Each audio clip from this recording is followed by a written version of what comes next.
The United States is slowly climbing out of a deep hole caused by 2 expensive wars and a long and tough recession. But the road before us isn't about to get any easier. In fact, it's been changing underneath our feet for a long time. Our population is getting older, which means fewer workers paying into Social Security and Medicare and more receiving benefits. Healthcare costs continue to rise, and defense spending also remains higher than in the past. If current trends continue, by 2050, 3 out of every $4 the government takes in or borrows will have to go to mandatory spending, leaving only one of those $4 for everything else.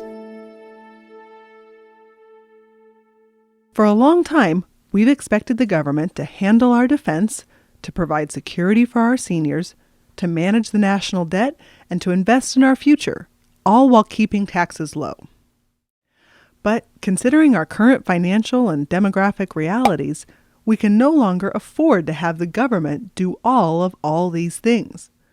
We're going to have to make some hard choices. What can we live without? And what can't we? What should the government be responsible for? Each of the following options represents a different way of coping with budget realities and draws ideas from across the political spectrum to do so. These options were developed not by any political party or expert, but by talking to citizens throughout the country. This framework was developed by citizens for citizens. There are no easy answers, and every solution brings with it drawbacks and downsides. If it were easy, we would have solved it by now. So, what are our options? Keep tightening our belt. Though painful, the recent sequestration showed that we can get by with less. Sequestration referring to those mandatory, across-the-board budget cuts that kicked in because politicians couldn't reach a budget agreement in time. This option says we should continue these across-the-board cuts to government spending to bring down the deficit, shrink the national debt, and instead let the private sector drive the recovery. It would raise the payroll taxes for Social Security and Medicare, leave the defense budget as is, and lower corporate taxes to encourage more investment.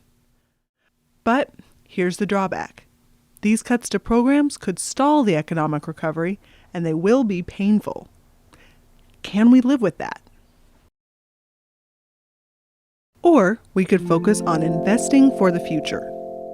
This option says, sure, we need to make some adjustments to future spending, but now is not the time to slash programs that might hobble the recovery, cause unnecessary pain, or forsake our investments in the future.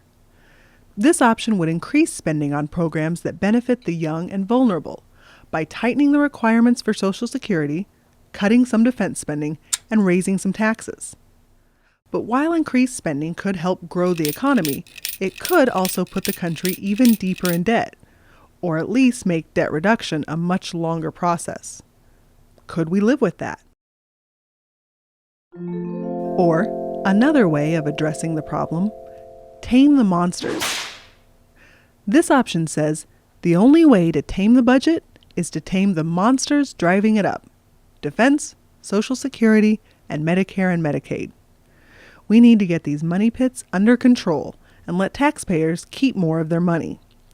This option would cut defense and change the concept of entitlements, making Social Security and Medicare into need-based programs. This option would hold off making any additional investment in education or infrastructure until the deficit is under control. But here's the drawback. It would make life much harder for a lot of people and reduce or remove benefits they rely on. Can we live with that?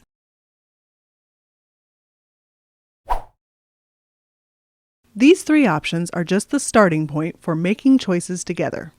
If we want the budget to reflect the judgment of the people, not just special interests, we the people have to deliberate over the options and decide what we can all live with. We can only do that by talking together. So, let's get to it.